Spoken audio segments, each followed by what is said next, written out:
Oh, what's that you've got there? Oh, it's a Nexus Prime. It's pretty nice. Yeah, sure. Who are they?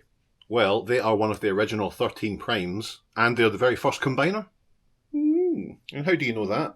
I just looked it up on TF Wiki. It was a bit of a waste of time, was it not? Can you not just read the box? Can you not just have a read on the box? Oh, you know where I'm going with this, don't you? I don't know if it's because Nexus Prime here feels a little less visually distinct than the other toys we've had in the Age of the Primes line. I mean, don't get me wrong, I quite like it, but it doesn't really look like a Transformer.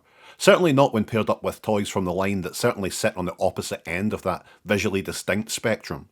Maybe it's the fact I just got G1 Fangry, who came with their box, and you get that immediate feel for their allegiance, their look, and with their tech spec, their personality. Even if you don't know a thing about Fangry, this will catch you up. Oh, he's an arsehole. Okay, I'll take him. Maybe it's the fact that these packaging designs seem so low effort and generic, with no intent on building a universe, like Age of the Primes. What is that? What are you talking about? Who is this? Why do I have to go online to find the smallest piece of information on this? And excuse my language here, absolute bloody nobody.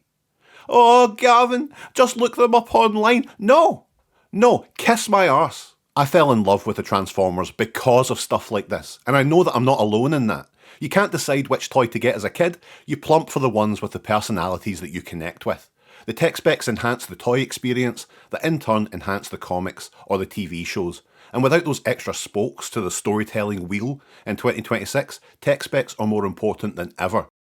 But look, what's done is done. There's no more time for crying over spilt milk. It's time for crying in our beer.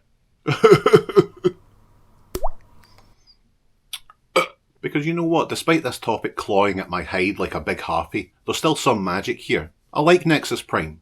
Not a lot. As I said, he doesn't really look like a Transformers toy. It would be hard to say that he looks bland exactly. Maybe a little dull.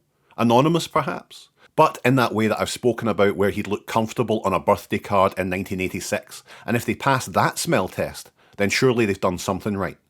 There's a classic retro aesthetic that comes from the sculpt, the colours, and that carries through to the alt mode. We've got consistency at least. I will say, my boy here is quite loosey-goosey, especially on one arm, one leg, and the waist. Not the end of the world, but he's a little flimsy feeling. But that just might be mine. He's got a decent if unsurprising amount of articulation. You're not going to be wowed, but that is kind of the overall feel when it comes to Nexus Prime.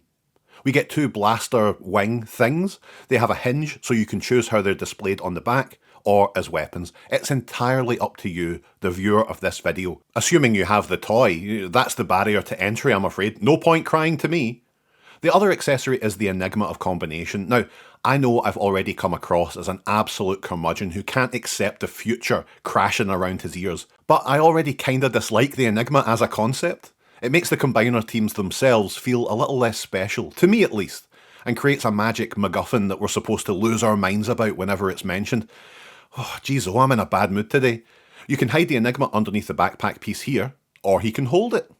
Yeah, cool.